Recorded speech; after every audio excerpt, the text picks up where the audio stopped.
지금부터 너에게 2026년 현재를 직접 경험하게 해줄게.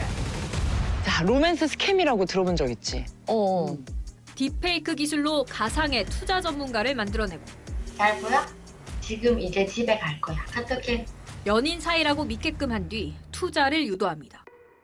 모습부터 시나리오까지 모두 거짓으로 세팅하고 사랑을 속삭이면서 이득을 취하는 사기 범죄. 마음만 먹으면 마지막 사랑을 찾는 노신사나 매력적인 이성으로도 변할 수가 있어. 자, 그런데 왜 갑자기 로맨스 스캠 얘기를 꺼낸 걸까? 한 연구 결과에 따르면 온라인 스캠 범죄 1위 국가가 나이지리아라고 해. 그래서 온라인 범죄를 다루는 나이지리아 수사기관과 직접 접촉해봤고 그 충격적인 범죄 실태를 들을 수가 있었어. So when this practice started, they were basically operating using the Yahoo mailing system to defraud their victims. The house they disguise as computer training school, where them they call Yahoo School or Hustle Kingdom, where people sabi as HK. 교육 커리큘럼도 있고 가르치는 강사도 있고 또 배우는 실습도 학생도 해보고. 있고 맞아. 그리고 로맨스 스캠 등 온라인 사기를 벌이는 사람들을 그곳에선 이렇게 부른대. 야후 보이즈. Can you tell me why you initially got started with the Yahoo Boys and what made you join in the first place? I think first is it's a source of income just to make money. Basic reason why everyone is involved is just to make. Without revealing too much detail about yourselves, can you tell me about the biggest scam you've ever pulled? The biggest scam, let me just say a crypto scam for about $20,000, like involving 3 guys. There's no limit. There's no fixed price. There's no limit. Have you ever scammed someone and you just regretted it and you felt really bad about it? Nah, No. nah. I never Probably not. regret it. So even though you don't regret it, you still know it's wrong. I know it's wrong. Yeah, you know, our statistics show that they fall within the age of, let's say, 15 and 30. Well, you know, cybercrime, as we know it, is not a Nigerian crime alone. It is a crime that is being perpetrated across the world. 당연히 온라인 사기는 나이지리아 사람 중 일부의 일이고 오늘날 스캠 범죄는 전 세계에서 벌어지고 있는 문제야. 우리가 어렵게 나이지리아 현지 취재를 진행한 이유는 최근 우리나라에서 벌어진 어마어마한 사건과 연관이 있기 때문이야. 자, 2020년 다시 나이지리아의 마약 조직이 등장을 했어. 국정원은 총책을 나이지리아 현지에 있는 K 제프라는 남성으로 파악했어. K 제프는 프랭크와도 유사한 점이 많아. 일단 KJF는 한국 사정에 밝은 인물이야. 지난 2002년에 한국으로 입국해서 5년간 한국에서 생활했거든. 그리고 2007년 9월 대마 밀매 혐의로 복역하다가 나이지리아로 강제 추방돼. 나이지리아로 추방을 당한 그가 이제 나이지리아에서 한국으로 마약 밀반입을 시도해. 그리고 2021년 국정원에서 이를 적발하게 돼. 2021년에 적발한 사건은 나이지리아 마약 조직이 향신료에 인lik한 대마를 가나발 특송화물로 국내 밀반입하였던 사건입니다. 이 포장지 안에 이런 종육면체 이런 그 향신료 덩어리가 있었거든요. 대마가 안에 포장돼 있고 파란색 비닐로 또 한번 감싸고 그다음에 양면 테이프로 또 밀봉된 다음에 그 밖에 이제 향신료를 묻혀가지고 갖고 들어온 거더라고요. 향신료로 위장한 5.3kg의 대마가 발견된 거야. 자, 2023년 봄 K 제프 조직이 밀반입한 마약이 또 발견돼.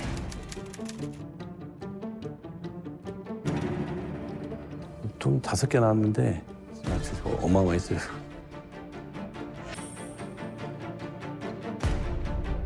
나이지리아 KJF 조직이 부산항을 통해서 국내로 밀반입한 물건이었다고 해.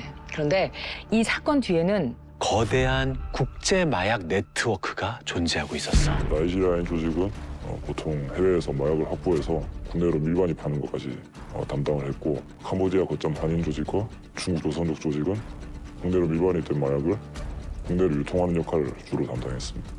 그래서 이제 나이지리아인 조직, 캄보디아 거점 한인 조직, 중국 조선족 조직이 연합해서 우리나라로 마약을 밀반입하고 유통까지 개입한 사실을 확인할 수 있었습니다. 해외 3개국의 범죄 집단이 서로 손을 잡고 한국에 마약을 유통하려고 담합을 한 거야. 하지만 아직 놀라기는 일러. 우리가 앞에서 로맨스 스캠을 알아본 이유가 지금부터 서서히 밝혀질 거야. 저희가 이제 정보망을 통해서 스웨덴 국적의 운반책이 필로폰을 밀반입한 채로 국내 입국해서 강남에 소재하고 있는 모 호텔에 투숙할 예정이라는 정보를 사전에 입수했습니다.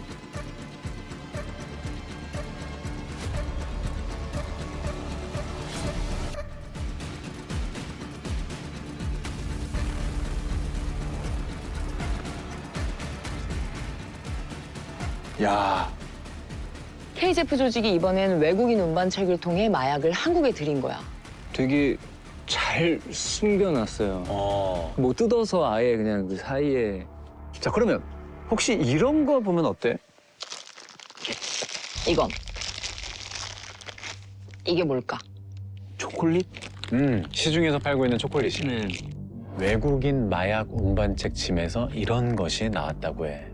봤을 때 이상한 점 있어? 아니? 그냥 뭐 초콜릿. 근데 맛있어 보여요. 맛있어 보이죠? 네. 자, 그러면 그걸 뜯어서 한번 확인을 해볼까, 초콜릿을?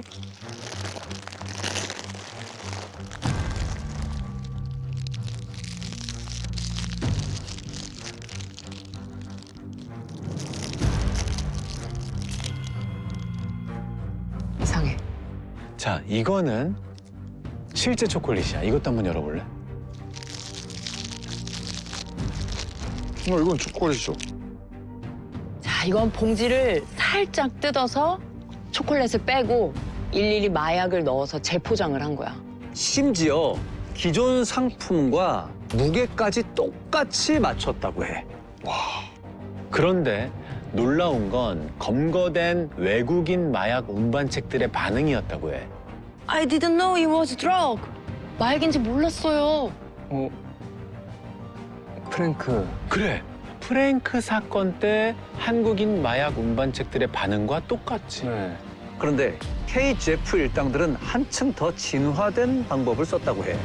이제 보통 나이지리아 마약 조직이 스캠을 활용해서 운반책으로도 포섭을 시도를 많이 합니다. 그래서 운반책을 포섭하기 위해서 국제기구나 정부기관 직원, 또 변호사 등을 사칭해서 로맨스 스캠이나 투자 사기 등의 수법을 활용하는데 특히 이제 국내 무비자로 입국이 가능한 고령의 피해자들에게 접근을 합니다. 그 과정에서 당연히 한국인도 포함이 되고요.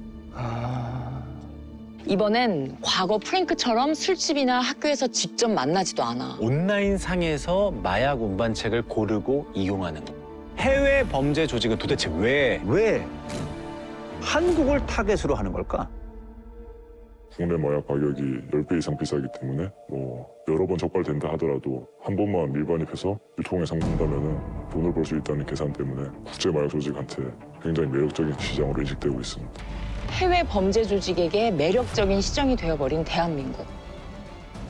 우리의 일상과 안전을 위협하는 마약이 지금도 한국으로 몰려들고 있다는 거야. 너무 무섭다. 국정원은 지난 2020년부터 나이지리아의 KJF 조직을 추적했어. 그리고 경찰과 공조해 꼬리를 무는 검거 작전을 펼쳤지. 그리고 이거는 저희가 나이지리아 국내 유통책이 있는데 그 유통책을 검거했던 장면이에요. 저희 수사관이 위장거래 하려고 저기 서 있는 모습이고요. 근데 이 차량 앞에 저희가 잠복해 있고 또 이 옆쪽에 또 저희 수사관들이 다 이렇게 잠복을 하고 있었어요. 이제 저희 수사관한테 걸어가는 거예요. 위장거래한 물건 건네주고 이걸 받아서 이제 돌아가는데 이제 저희가 이제 검거를 하는 거죠. 이제.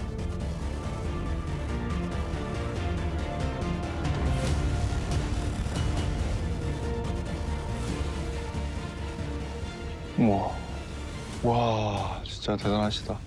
캄보디아 거점 한인 조직의 국내 유통책이 검거되면서 직접 지시를 받는 핵심들이죠. 신원을 파악했습니다. 저희가 국내라든지 해외에서 정보 활동을 통해서 캄보디아 프놈펜에 소재한 캄보디아 핵심 조직원 신처를 파악해서 캄보디아 경찰에 핵심 정보를 제공한 끝에 검거할 수 있었습니다. 로맨스 스캠까지 적극 활용해서 대한민국의 마약을 밀반입하려는 나이지리아 조직의 총책. KJF를 잡아야겠지. 자, 나이지리아에 있는 KJF 과연 잡을 수 있을까? 못 잡았을까? 현지에 소통 채널이 있기 때문에 현지 소통 채널을 활용해서 과거부터 나이지리아 마약법 집행청과 협조관계 구축해왔습니다. 현지에 직접 가서 구체적인 검거 작전을 논의하고 현지 시각 기준으로 2월 12일에 현장 검거에 착수를 했죠.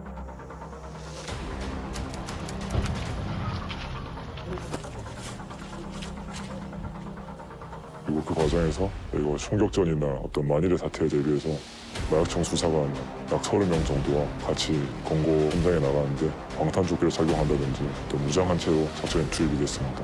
검거 작전 과정에서 사상자가 없었고 제프를 무사히 체포했기 때문에 작전은 되게 성공적이었습니다.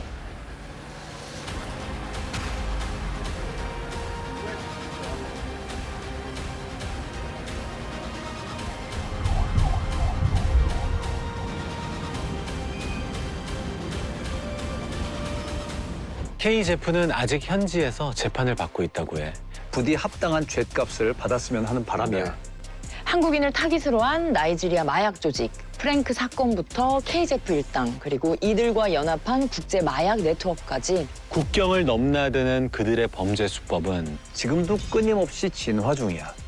지금은 제프 조직을 와해했지만 그 자리를 또 누군가 대체할 것입니다.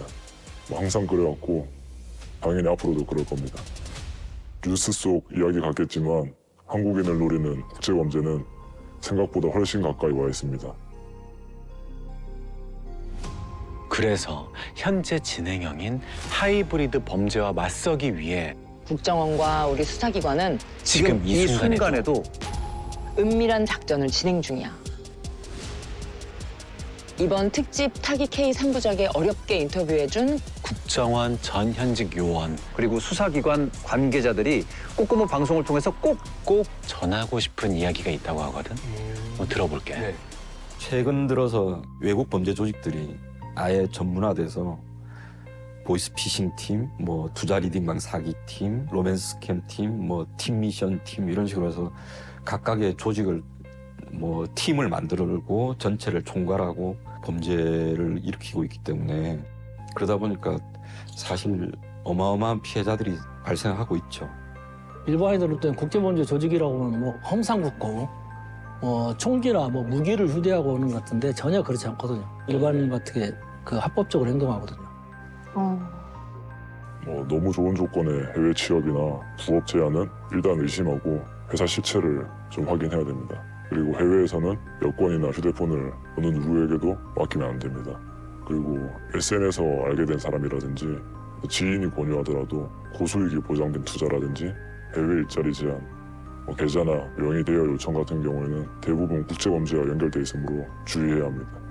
얼마 전 우리 사회를 충격에 빠뜨린 캄보디아 범죄단지 사건이 있었어. 국제 범죄를 추적하는 담당자들이 이번 방송을 통해 한 목소리로 말하고 싶었던 건 한국인을 노리는 초국가적 국제 범죄는 생각보다 훨씬 더 가까이에 있다는 것. 꼭 기억해줬으면 해.